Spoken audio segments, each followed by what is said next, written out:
What's good, family? Thank you for joining us for another episode of King Talks Radio, where you have real men, real faith, discussing real issues with that real talk.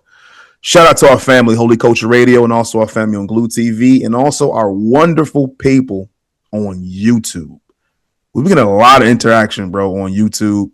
I am one of your hosts, Reverend Aaron Carr, and I'm also here with my big bro, husband, father, mentor, big bro. He never bullies me. He loves me. He's never bullied me a day in his life. My big brother, Chris Pender. Say what's up, bro. How you feeling, man? How's everything, brother? Living my best life, man. I'm doing well, man. How you doing today? I'm good, man. I'm good, man. I'm happy that I have time to do these shows with you again. You're a busy man. Yeah, you the one. You had to wait to spring break and squeeze me in, man. You had the big guns on Zoom, so I understood, man. You know, you had Dr. Whitaker and Damon all in one, man. I know I'm not at that level, bro. That's because you doing your own show and you have time for us. So you couldn't, you got this carve out special time for your little bro, man. And that drink better be juice. Don't tell me I'm driving you to drink. That drink better be fruit juice. Grapefruit juice, man. I love grapefruit juice. All right. Just making sure, man. I hope I ain't driving you to drink. Nah, there's less sugar in it, man. Speaking of driving somebody to drink, recently, Miss Jada Pinkett Smith was on a morning show, and I don't know how the conversation arrived on her and Will Smith's relationship. It seems that happens a lot. They had the red table, and they just open about all of their issues in regards of their relationship. I guess the question was asked in regards of their living situations. Jada admitted recently that her and Will have not lived with each other since 2016. And so they're on the same page in regards of their marriage, she says. But they have not, I see you raise your eyebrow, but they have not chosen to live with each other. She says, her time, she loves kind of living with herself. The time alone has been fantastic for her personal growth. They still have a beautiful connection, but they might live together again. But she is enjoying her independence. She's enjoying her independence, man. So when I sent you that clip of her talking, man, what was the first thing that came to mind when I sent you that video clip? The first thing came to mind was wait. Did you just put Go ahead, man. Just go ahead. Just because the first thing is like it's nonsense, man. I'm trying to figure out like how both of them arrived at this point in life that makes them think their journey has been okay. And even watching the interview, she was like, "This was normal." All right. And I'm scratching my head like how did we get here? And then I start thinking, you know what? Money makes us do strange things, man. Money allows us to do the freedom to do all the crazy stuff that go through our head. Because all I can think about is like, I always been crazy, but now I got money. So now I can just get out there and everybody will know. But second thing I thought was another blow to our community. We always talking about black power, black love, and how sense of family. And I'm watching her, man, just like say stuff out there. Just like, this is divisive, man. It's like, oh, I got more, but I'll leave it there. When I first heard it, it was interesting because the normal response would have been what you said, right? Like, this is crazy. This is just the world's, kind of perverting the view of marriage. Their marriage is just dysfunction and things of that nature. But as I hear or encounter married couples, right, some of their frustrations with each other, I'm thinking, did she, just communicate what a lot of people are thinking in regards of being married for a long time? right? It's just I'm a huge Married with Children fan, Al Bundy, and and Al loved his family, right? He loved his family, but he didn't like his wife, right? Couldn't I mean I've seen Al fight people for his family. I've seen Al go off, but then I also see this man come home and just couldn't stand being in the same place with Peggy and his kids. Like I just seen it. He loved them because that's what he was married. That's what, but in regards of liking, right? And then one,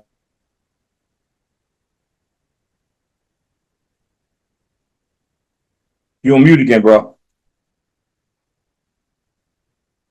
can you hear me now? Yep. I remember a story that Jada Pinkett told at the red table. And I think, I don't know if she was pregnant with their first child, but man, she did not want to get married. She literally said that. She cried. The pictures of them on Jet Magazine, she was crying. She did not want to get married.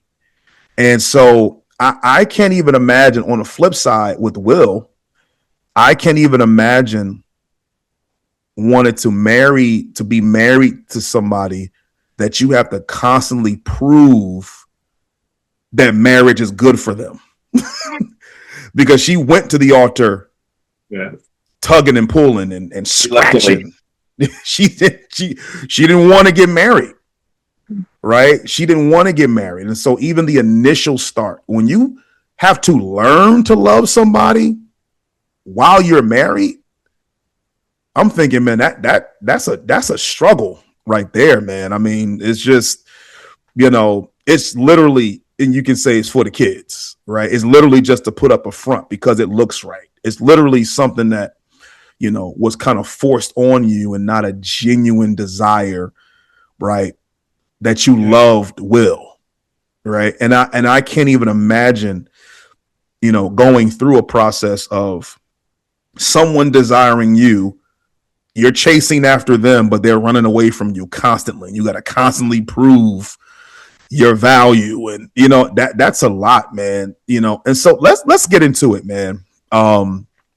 Let's talk about covenant or convenience, right? In regards of just a relationship, this is a unique situation, or are they the first ones that communicated how they really felt? Because sometimes some people don't fully communicate how they really feel.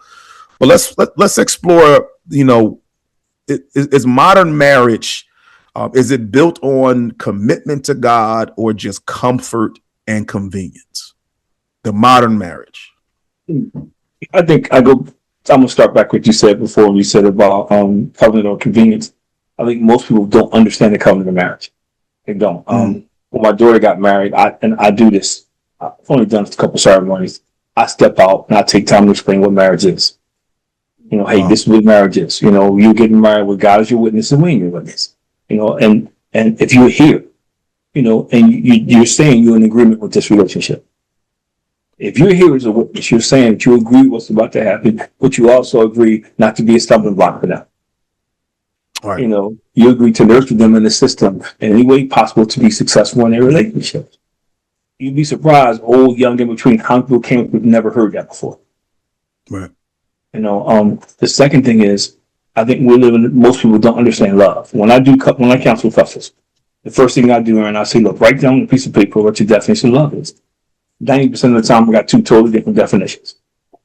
And it's interesting because it speaks to a lot of issues we have. Because if I'm saying I love you to death do us part, and you're saying I love you till something go wrong, it's how do you make that work? And that takes me to what you said about Will and about Jada. I think as men, we have this thing about us that we think we can fix stuff, we can fix everything. Right. We do. And when it comes to relationships, you can't fix a woman's mind. You can't fix a woman's heart. It's going to go the way she desires it to go unless something happens. And I think when I look at that, she told you she didn't want to get married. That right there should have been a red flag. And I think for them, it was a marriage of, in my humble opinion, of convenience. Because you know what? I don't want to be like everybody else, these Hollywood stars. We got these kids. We not married. You know what I mean? We just doing this stuff, doing all this stuff, man. And we jacking up. And, you know, Will had that milkman image. Right. He was known. He was like the all-American dude. You know, so I could see where he was coming from. Don't know much about Jada Pickett's past, except that she had this. She was madly in love with Tupac, and she made that was openly known. And so that was Yeah. a problem right there. And I'll say this: I think if you got two people, I use the analogy when I'm working with people. If I got a Volkswagen, my wife has 20 suitcases, I've got 20 suitcases. We meet each other. We don't know what's in the suitcases, but we start throwing out suitcases because only so many are going to fit. Right. And then what happens? We get to our destination called marriage, and we start unpacking suitcases. We have no idea what's in those suitcases, man. None. Right. And so we go into marriage, and then now they don't date anymore. I talk to people, they don't date. They don't invest time in trying to figure stuff out about talking to each other. When I go back part two of the workshop I'm doing, I'm taking 10 questions you must ask. I used to do workshops for females. It's called The Character of a Man. I'll talk about the characteristics you should look at. I'm going to do that for the shelf next week because they don't know. Right. And when you look at Will and Jada, and I know some people are going to say they should know, I just think there's so many things that we assume they knew they don't know. Like, obviously, first of all, why are you on TV talking? You know, you didn't know you were like destroying your man's manhood by being on TV, talking about you had this affair, and he's sitting right in the chair across from him. You didn't realize that? Well, Will's a special character, man, because he has a very, very eclectic spiritual view. He takes little bits of everything, right? He wants his children to express themselves in different ways. I honestly think a lot of that is, I would say that's Jada driven because she's very eclectic. So their expressions and communication styles are open to the public. Is just different, right? And I think, man, with them two, man, it's very difficult to place your hand on what commitment looks like to them, right? I've heard, Will say to Jada, I'll love you through anything, right? To the point. But in regards to structure, I know Will dealt with Scientology for a while. There's this Disney special that he's on now called From Pole to Pole. It's a really good Disney special to check it out. And he's traveling all the way from the North Pole to the South Pole, all these different challenges. I saw the highlights. Yeah, man. After the You said you're on mute again. You're on mute again. sorry about this, y'all. There Can you hear go. Yeah. When you said pull to pull, you had me worried. me? When he slapped Chris Rock, Stop. at the Oscars, his life went into even a more of a whirlwind. And so him going to these different challenges and these different kind of death defying acts, he had to go on he was never happy. He was kept constantly in the pursuit of finding happiness and fulfillment, and he could not find it. Right. And I think both of them had some type of codependency on each other. And it's a struggle I think for Will, because as you mentioned, Jada, she loved Tupac. He's like the standard. Even Will said on the radio show that it bothers him to this day how, Jada feels about Tupac. And even his own daughter wrote a letter to Tupac. Yeah, that was crazy. Asking him to come back because my mother really misses you. Her life is not the same. All this stuff. And like, as a man, when you see this kind of thing, right, you're thinking, man, what value, do I have in this situation? Right. And so, yeah, man, their relationship, man, is, I just couldn't even imagine constantly having to run a million miles to chase after somebody that I should have. Right. And so that's the challenge that I'm seeing, man, with this particular situation, man. But let's talk about this distance though. Right. She told the lady on the morning show, in the daytime, that they are not living with each other. So it's quite natural sometimes when married couples have like there's like this distance between couples, right? And I say, maybe did Jada just communicate something that a lot of people are feeling? They just don't. And so let's talk about, man, what happens, man. Let's break down the emotional and spiritual and physical distance and what it reveals about marriage. When you get to that point when you're living with somebody but can't stand to be around them, what does that reveal about a marriage? I think I go back to what I said. Even talking to the people who work for me, with various conversations, most people don't understand what marriage really is. They don't. They have TV, social media has defined what marriage is, and I don't know how good a job we've done describing it. I know I'm gonna step on some toes when I say this. I think sometimes in church we get so busy being religious when it comes to marriage that we don't talk about the practical things that happen in a marriage. Right. We get there and we'll start talking about this is what marriage is from a biblical perspective. And we should. We don't Right. talk about what happens when you got to start disagreeing. Right. When emotions get involved. We don't talk about how, the guardrails you should put up, the boundaries you should put around your marriage. So like Jalen Hurts recently staying out about him now, because they were talking about when he takes pictures, you never see him post with females. That's a self-imposed boundary you put around yourself. Right. We don't say those things. We don't talk about those things. I love my dad to death. My dad never prepared me for marriage. He prepared me for life. But he never said, yo, dude, this is what it's like when you get married. This is some of the things you got to deal with. So I think we have to do a better job. And even the church, and I'm not, I love the Lord on my heart. Sometimes I hate people, we so busy pushing scriptures that we forget about the practicality of being married. Like, for instance, we do the gathering, and somebody asks a question about marriage, and right away somebody starts spouting scripture. You're not telling, that ain't the question the brother asked you. Right. And I think we need to go into a deeper dive of what is marriage. In my humble opinion, and I know I'm gonna get in trouble for this one too, I think that's why we recognize so many different variations of marriage now. Because marriage is never meant to be a multiple choice. The Bible is very clear on the definition of marriage. Right. But because we don't do a great job of teaching it, we've allowed other things to kind of seep in there. So even in the church, you see this. So you got folks shacking up in the church, going to the building every Sunday, man. Let's name all singing, and you got people up in ministry shacking up. And because you got to get back to the foundation of marriage, I think that has to be taught. I always say, like, people who want to get married or like engaged should be invited to the marriage ministry because they need to know, not after they get married. Right. And so I think that's a lot of it, man. To me, it starts with make sure everybody understands what it means, and you got to know. You know what I'm about to say. No marriage is the same over the period of time. You change. Right. You change, man. She changes, you change, the situation changes. Sometimes it's financial, sometimes it's family. There's so many different things that you navigate as a couple. And I think because everybody wants to grasp on the green other side, everybody wants to say, well, I hear people say this all the time. Well, Jesus is at the center of my marriage. So I know it's going to work. You got to do your part. Right. Because you don't know your spouse's heart.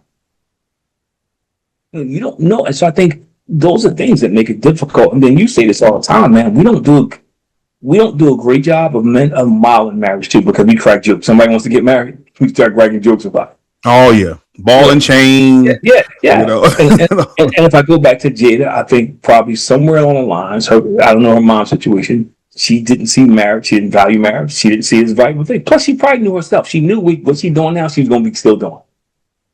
Probably. He just didn't see it. And this goes back to what I was talking about. I don't know, Will, but when you value yourself, you pay attention to stuff like that. When you don't, she looked good on my arm. We're a power couple. As people say, we're a power couple. And power couples, most of the time, they'll get divorced. Or separated. Yeah. And I think there's a lack of appreciation for standards, right?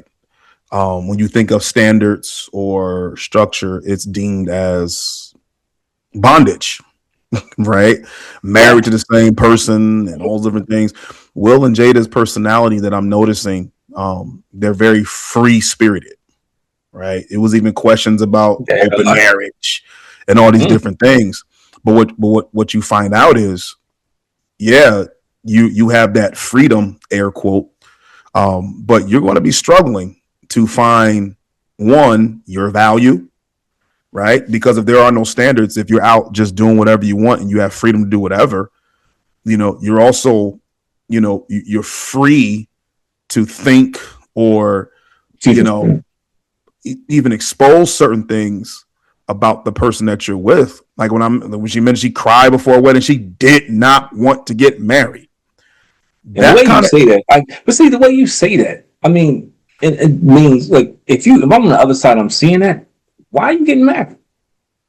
I know you right, you, you posed that question before we started. If somebody is that reluctant to get married, you know, that's telling you right there they're not 100% in this thing. bro. It's like imagine you buying furniture from IKEA, right? And I bring you the cabinet, right? And we take up all the parts, right? And I take the parts out the box and I just break all the parts in half, destroy the unbuilt structure. Then I say, you know what? Let's put this thing together now. It's gonna be difficult. That Allen wrench can't do a thing with, Yeah. with those Let me broken tell you, pieces man. of. This is the perfect analogy. I decided I'm going to start doing jigsaw puzzles, right? Mm-hmm. So I don't know what made me get a 1,000 piece puzzle first. Brother, you So still working on that puzzle right now. Is it let me tell done? you, hold up. No, it ain't done. I just started working. I just started working this Sunday, but it's the same thing you said. What I realized was in the picture, it looked great, but putting together, all the pieces didn't always fit together. Mm, So I had to go try to find, I had to play with it to get the right piece. The color looked the same, right, but it was, man, let me tell you, man, it was hard finding the piece that's supposed to go there. right, And I think marriage is like that. Yeah, the picture of it looks nice, but once right. you get married, are you willing to go through it and work at it to make sure the right pieces fit together? And I think too many times they don't fit together. And now, no fault in divorce, you got all kinds of stuff you can do now, man. I hear people say, "Well, I'm getting married, but if it don't work out, I can leave." They go into it thinking like that, Right. Right. or They see that's they like a looking for the guy. exit door. Yeah, that's like a guy saying, Trying to, "Well, I'm never going to be tied down to one woman." Why are you marrying this dude? right. So I think Go in looking for the fire exit. You go yeah, in looking for the fire exit. yeah, And I think, but you know what, man? What she said was, even though it was crazy, but it was real. And I think one of the things I think in marriages, I think is really important that is people find their self identity, right? In the marriage. That's a major part. When someone tells you I enjoy my space, or they say I'm just growing individually as a person, you know, that's one of those things I think healthy, you know, individual growth. If it's a men's group, if it's just you working out on your own, if your wife has her friends, like there still need to be some space. Yes, we're one, right? But at the same time, there must be some individual growth and some individual things that you guys do individually. I That's agree. healthy. It's just healthy. And I think that's one thing that stood out to me that she literally said, "Man, I don't want to move. I love my life. I love Will, but stay over there, Yeah, right?" because that means And you're not ready to be married. wow, you think that's what that means? If someone say, "I love you, but I need my space too," It's one thing to say, and when I watch the thing put in perspective, it's one thing to say I need my space. You know, it's another thing to say I need my space. I'm not ready for him to come back. you know, right? I'm, and then she began to list all the things that were trivial to me. I get to paint the rooms whenever I want to paint stuff. No, you live in your own life. That's different than I need my You space. got a that's a, you got a big enough house. You can paint any room Yeah, you. that's different. And you had space because you were out doing all these shows, you were doing this stuff. He was doing movies. It wasn't like they were together 24/7. Right, So I'm not, well, define space is a time perspective goes in how, because he was in the midst of making all these movies, so he was never home. right, She was doing her thing, red whatever it is, but if she was doing a bunch of stuff on her own, you were seeing her around So I mean, how much space do you need? And Right. the other thing about it is you've been separated since 2016. Right. Yo, you beyond ID space now. Yo, you are beyond that. It's 10 years. I don't want to assume, but do you think Will's success um played a part in her unhappiness? Yeah. I mean, and I say this, and I say this a lot. I think, and this is nothing we don't address in church or premarital counseling. You have to be careful when you have somebody in a relationship that's hungry and thirsty for success, Hmm. because you got to make sure both of them on the same page. Because our Right. human nature is to feel like, man, this person leaving me behind. Right. Now I can't imagine two people like that in the same field, and you're watching his career grow and grow, and you're still stagnant. You're not doing what he's doing. In the back of her mind, that I could see is human. That could be an issue. So I agree with what you said. I think, because y'all both in the business, and he is like, at that point in his career, he could have done anything he wanted to do. You still hoping to get invited to Matrix 8. Did you? Because I'm thinking to myself, but is she so independent that cause Will can make her own? He could do his own movies. He could do whatever he wants. But do you think she's so independent that she wouldn't even take help from him in regards of relaunching her career? You know what I'm saying? Because I'm thinking like, if Will even tried to say, "Hey, I'm about to write this movie. I know somebody's doing a movie here. Put Jada on," you know, because I remember a story. Literally, it was for her birthday, and he had went to an island and got all these rappers and all this stuff to kind of celebrate Jada's birthday. And she said she got so mad at Will because it was so arrogant of Will to do something like that. All that did was highlight Yeah, so his. that's your question. That's the question. So it's like, so it's But like, what do you? Go ahead. Hmm? but that happens in I use some regular, but that happens in regular marriage as well. You Right. look at you get two people married and they're on the same plateau.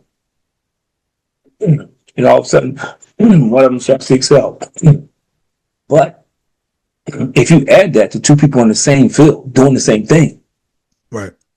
and this dude is still growing by leaps and bounds, I could see where if you're not talking about it in a healthy way, or again, if you're not sure who you are, I can see what becomes a problem. The fact that you would say is arrogant of your husband to plan something that he took everything you liked and put it together.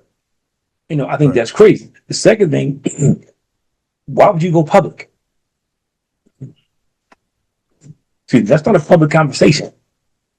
And if I'm watching a relationship and it was like you and I relationship, you kind of know what your wife likes. Right. You know, Right. and you try to surprise her. Now we don't have that kind of money, so I mean, Right. but he does. So I mean, to me, that's another red flag too, because everything, and I think that today's society does it all the time. Everything is not a public conversation, and it's almost like you act like Will don't have any feelings. Right. And you know what?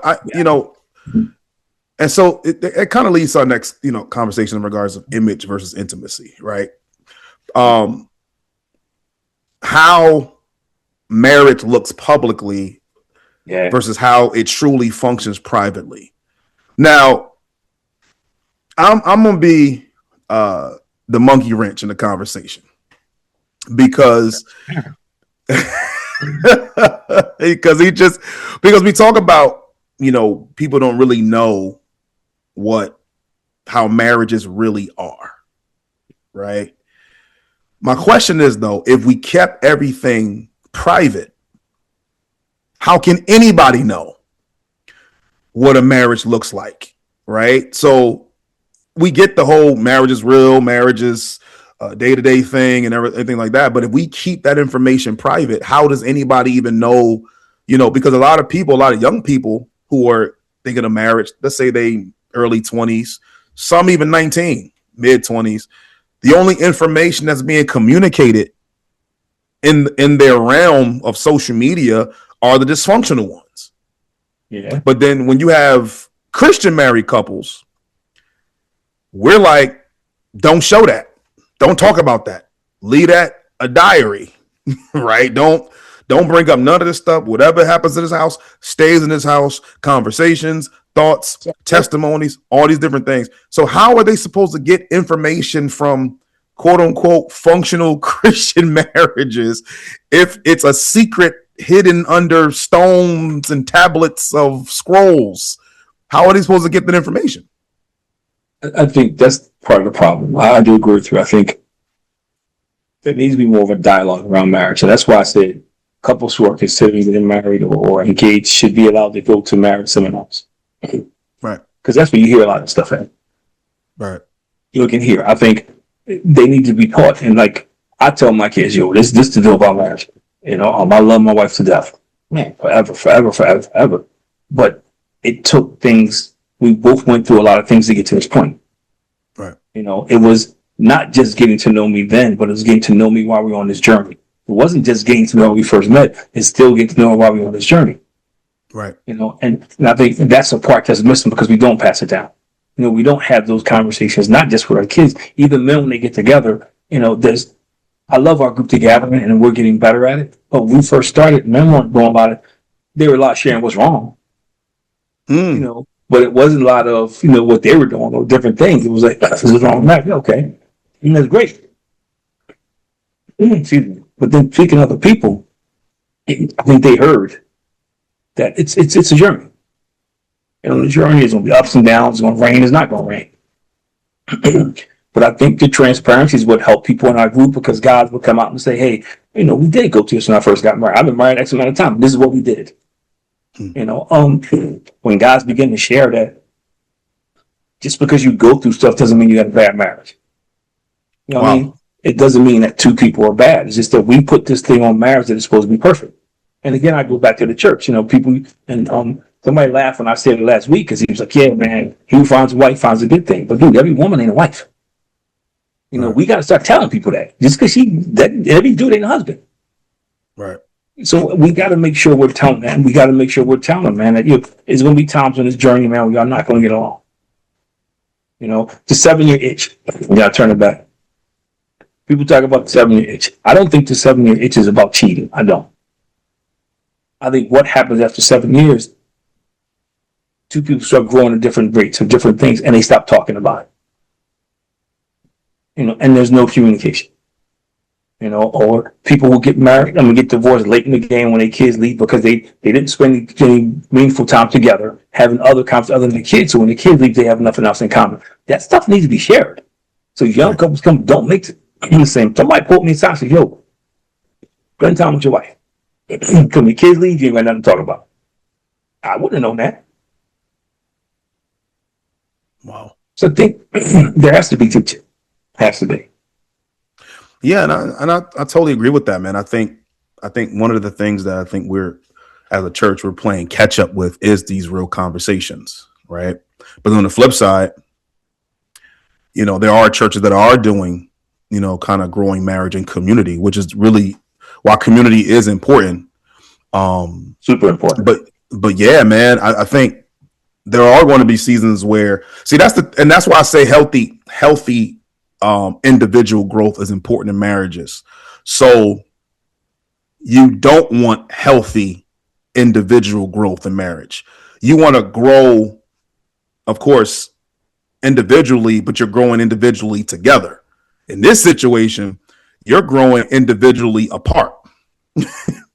You also have to realize that some of that growth is between the other person and God. They have to be obedient to God on their own terms too. Because some people, and I think that's the part we have to realize. We can do a lot of stuff, but you can't change somebody's heart. You can't change, that has between them and God. What is God compelling them to do? What vision God is giving them? Are they willing to be faithful for that vision? That's stuff we can't control. Right. And I think part of it is we don't talk enough. We don't have enough conversations around it. Like, what is marriage? Like, what are the foundation? Like, ask guys, what's the foundation and pillars of your marriage? Most people can't answer that question. Right. And I work with various populations, and marriage is one of the most difficult topics because most people, like myself, We were never taught how to navigate this thing called marriage. Right. It was learned on the job. Yeah. You know, and that can be a painful lesson. It can be a And painful lesson. that's interesting because sometimes, I mean, if your parents, let's say if you grew up in a home when your parents weren't married, Yeah. right? I, What desire besides a breakup and besides functional co-parenting, um, what pieces, and I'm not speaking for everybody because I know there are people that literally grew up in single parent homes that are married, right? Um, but in regards of you mentioned the pillars and those elements of marriage, right? Um, if you experience your parents breaking up or you were born in a time where your parents just wasn't together, you yeah, know, it's tough. marriage for that individual child may not be something they desire, right? Or if I never have the tools, I can't show you how to use them. I don't even show you if they need them, if you need them or not, right? I can tell you how to work hard. I can tell you how to, hey, you gotta grind it out and do the best you can because you a man, right? Or or in the raising a little girl, you got to be independent, so you won't need no man, right? And so you got two sides. One side being taught how to individually be strong because that's who you're supposed to be, and you got another side that is taught you have to be strong despite or so you won't need the other individual.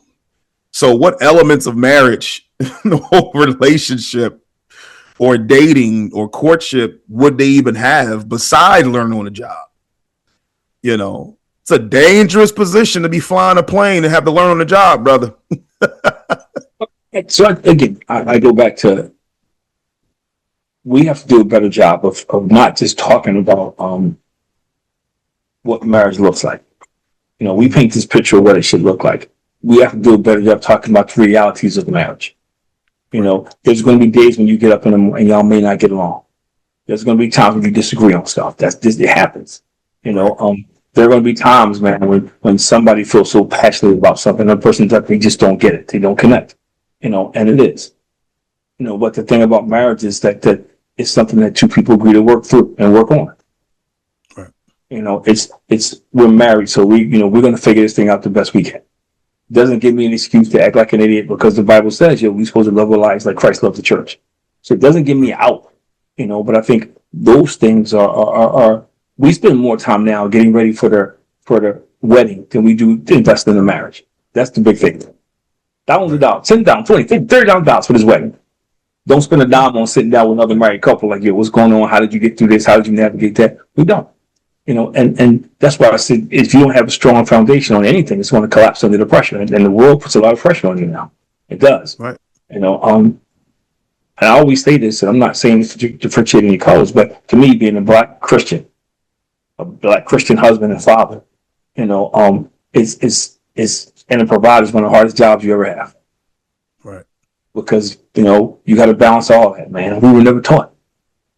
So now I'm trying to balance being a husband, trying to balance being a father, trying to balance being a Christian. I'm trying to balance being a provider. You know, I'm trying to balance my work life. And no Right. one's ever told me that even one need to understand those different areas or two balance it. So you got these Right. folk going into it, man, and it's leverage is a lot in this world. It's the greatest reward in the world. I'll say that, but it's work. And No, you know what's crazy? Because even a lot of men didn't really have much to balance outside of just being a provider, right? So yeah, we are on a different kind of scale because now you have the conscious now of I gotta be a husband, gotta be a father, gotta be a provider, gotta not only that, gotta be a role model, right? yeah, Gotta be a priest, right? Gotta pray over my family, gotta be, what I mean? You gotta do all these different things. So, we our predecessors, right? The people that became before us, you know, they didn't know how to juggle those multiple things because they only had one thing, and that was in their mind, just provide, right? And so, yeah, man, there's we have a daunting challenge, man, as Christian men, in regards of our marriages, our children, our fatherhood, all the different things, man, there's multiple challenges, and we see the multiple challenges or the result of the challenges that come through conversations like with Will and Jada. You work in the schools, so you got young men who are, in school, they're little kids, but then they're men at home, right?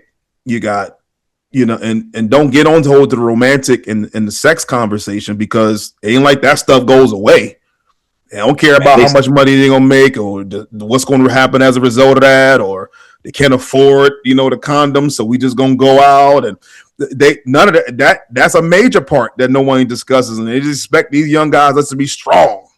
And or they don't. I've had females tell me that they don't want the guy to wear wine. I've had that conversation, man.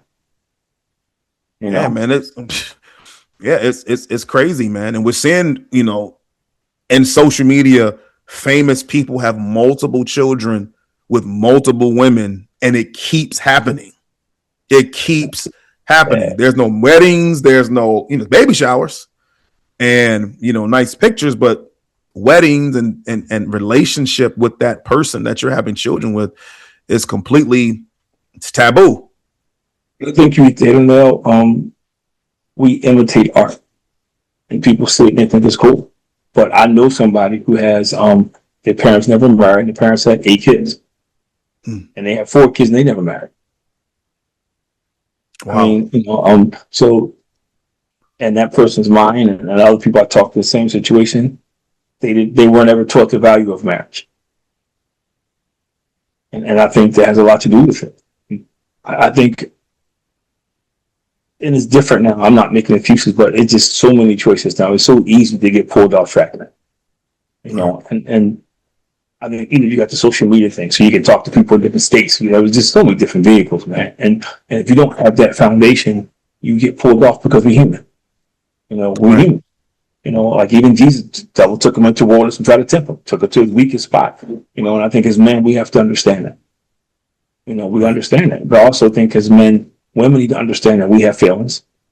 They need to understand that we are emotional creatures too. Right.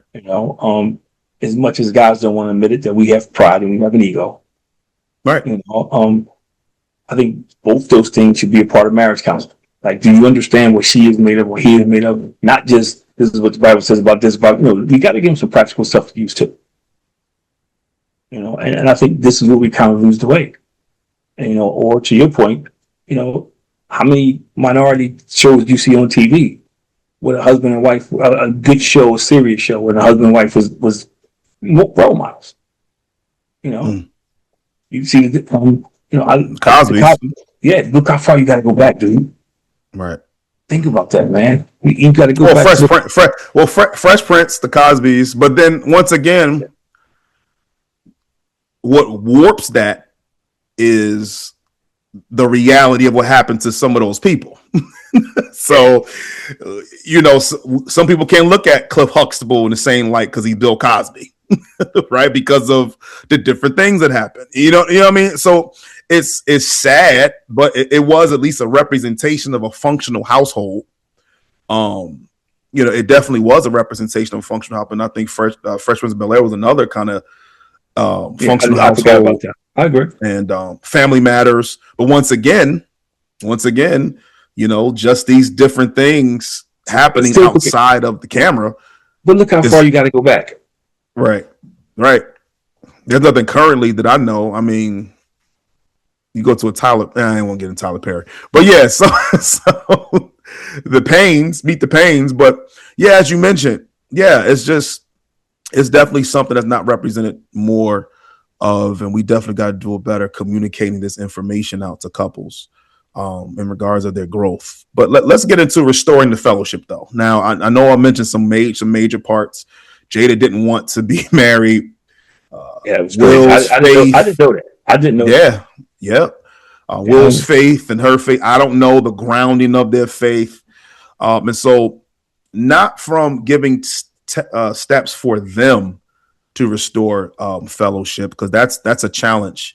But how do we give practical faith-centered steps for men that they can take to kind of rebuild the unity and the connection and even the spiritual leadership in the marriage. What can we do to kind of help them to do that? I think for one, you got to come up with a common vision. I think too many times we get two people in a relationship and they go in two different places, which becomes part of the problem. My family is joke. I used to say this all the time, man. I'm trying to earn it. My wife is burning it. Earn her in the burner. But most relationships are like that. Sometimes it's the husband, right?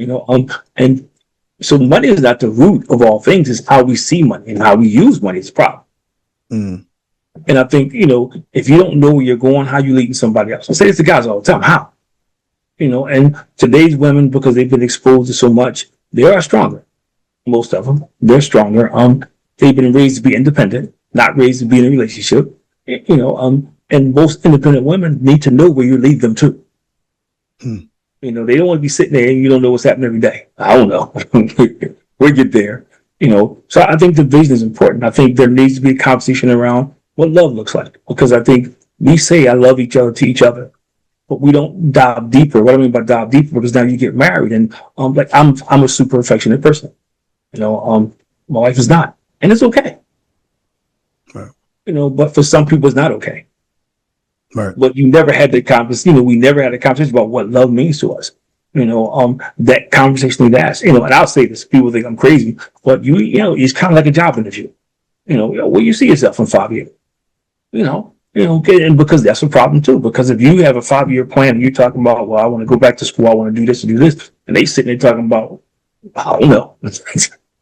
Right. Yeah, to me, that's a person who wants to sit in the same place. They don't realize when you get married, I don't care who you are. From after that first year on, you will never be in the same place. Something is always changing in the relationship. That's just the way it is. Right. So I think you got to have that. And I think the other thing is you got to check who your inner circle is. You have to check your inner circle because people will give you some bad advice. Right. And then you need to ask yourself, what's the pillars of my marriage, man? Is it built on love? Is it built on strong communication? Is it built around strong family values? Is it built around the principles of Jesus Christ, our Lord and Savior? You got those discussions. You don't have it after the wedding, which too many people do, because now I'm married and find out he don't want to go to church. Well, you should have talked about this beforehand. Right. If you're going to say your marriage is centered by Jesus, you got to talk about what's this going to look like. And to me, I think, and some churches do this, but all churches need to find some mature couples to mentor married couples. Right. They should, to mentor married couples. Hey, you got this problem, call Aaron. Because Aaron probably been down that road before. Right. And people like my wife and I, we had 2 rules from day one. We never gonna call each other out our name. We never gonna put our hands on each other. When I was young and dumb, that was a rule. Right. We did that, but also I think and one part people don't want to hear, and about this. It takes patience. Because none of us are who God intended us to be when we first got married. None of us. Right. None of us, man. We're growing and we're going through different things, and we're being shaped and molded. We're trying to figure out what past, what history I need to get rid of. Even though my parents are doing this, I gotta let that go. And that's hard because society says you're weak and you're a punk and you impact all the stuff they say if you compromise with your life, but you have to. Right. And it's a journey. I think people got to remember it's a journey. And it takes work on that journey. And that's the thing, man. I think the scripture that talks about he is the potter and we are the clay, and I think that. Now, mind you, he's shaping us into the boy to the man, right? So that's 2 lumps of clays right there. The boy to the man. Now you have a lump of clay that you're in a relationship now. Yeah. Then you got another portion that's a father, right? Then depending on in the situation, Will and Jada, now they're in a sense, I'll air quote, empty nesters because their children are adults and they're doing their own things. So that's another portion of clay, right? But not to interrupt you, but let me say this. And I think that's another misnomer that we have, is that when our kids get a certain age, they stop being our kids. No, as a dad, I'm proud of the fact that my kids come to me when they have problems as adults. Mm. And that becomes because you establish a relationship. I don't you unless somebody dies before you, you never stop being a dad or a mom. Right. You don't. That's the always your girls are always going to be your girls. When you're 60 and they grow and married, they're going to be. And I think we get away from that, and we just think it's just cutoff date, and it's not. Right. Also, you got. I think it's hard to look through your lens sometimes at our own kids. And realize that I need to do this.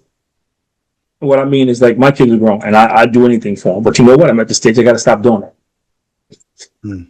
I got to stop doing it, man. I got to start thinking. I'm looking at retirement. My wife's talking about retirement. My mindset has to change. They still my kids. Like, I did back, whatever. But I got to be a little more selfish now, and that's okay. Right. Because your marriage needs to be not neglecting your kids, but your marriage has to be a priority. Because when it's not, for me, when it's not, nothing else lines up. Yeah, you may be feeling good over here, but the rest of the rest of your life, man, is like, oh. So that needs to be taught. And I want people to listen to this, man. I think it's important as we close. Your marriage should not be the bookshelf that everything rests on, because it's the truth, right? That bookshelf collect dust. You like don't that. really. I heard that. That's pretty cool. I just made that up just now. So yeah, literally, like your marriage cannot be the bookshelf or the stand per se that everything rests on, because you don't tend to it, right? So the book of your children, the book of your job, the book of your church, the book of your good Netflix show, the book of all those different things. We put those books and those elements on top of the marriage, but there's nothing uniquely special about your marriage that stands out besides you being a placeholder, right? And I think, and I pray, for Will and Jada, but it seems like their marriage was literally just a placeholder. Don't want to be around each other. Don't want, long as we got this. And it's not an enjoyable activity. It's like, it's just there, right? I don't want to go through the process of divorce and just knowing but you don't like each other. You're in separate homes. And so cultivating that relationship, not just romantically, but in true fellowship, in love and respect, and honoring each other individual, and honoring God through your individual, lifestyles. I think that's truly important, man. And so, as we close, man, let's continue to pray for married couples and those who are considering marriage, to not take your cues from everybody. You take information from certain things, and then you help build what you're trying to establish, whether you reverse things or you learn, right? You take or you put out, cast out certain things, right? And so, ladies and gentlemen, the Kings have spoken, and we will continue to speak each and every Sunday at 6 p.m. to 7 p.m. Holy Culture Radio, channel 140, and on Glue TV, and also here with our family on YouTube. Thank you so much for joining us. If you want to know more about the King Movement, go to our website at www.thekingmovement.com, and on X at King Movement, and on Instagram, IG at The King Movement. Thank you so much for joining us. And until next time, brother, as we always say, strong in Lord. Thank you so much.